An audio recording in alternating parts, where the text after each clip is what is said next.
So yeah, left sixth form college when I was a fresh-faced 18-year-old, and didn't really know what I wanted to do in life, like a lot of people don't. I met my now wife when I was 16 years old at secondary school. So for that reason, predominantly, I just ruled out university full time. So I wanted to explore my options and really stumbled across quantity surveying, given it was in the construction industry, which out of any industry, I was probably most interested in. Okay. So it's something my wife and I have discussed before, because I can't quite put my finger on it, but I think it probably does link back to the fact I spent a lot of time when I was younger with my granddad in a village close by to where I grew up. And he was a carpenter by trade. Okay. So long story short, I went into the RAF, came out of the RAF quite quickly in the Second World War because he contracted tuberculosis. Okay. Went to a local hospital to Cambridge, I live just outside of Cambridge, for the open air therapy to treat it. And fortunately, he got to a point where he could start to learn a skill and a trade. So he went into carpentry, and then he did that all his life at a local firm called Ratty and Kett, working on Cambridge colleges, Windsor Castle after the fire. And so always remember vividly going into the wood workshop and the smell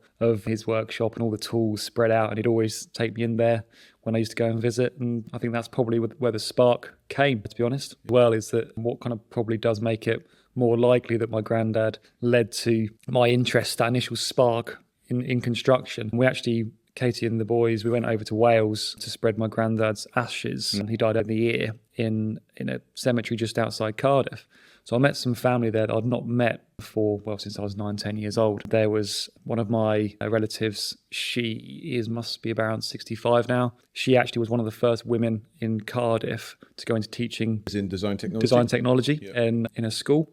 And then another relative on that side of the family, he actually was a sheet metal worker as well. And they both say that they remember vividly, I think they called him Uncle George, coming over, or him visiting over in Cardiff and talking about construction. So I think that it maybe had an influence on a few people in the family. It's interesting, isn't it, how we can be influenced from those early childhood interactions with family members. Absolutely.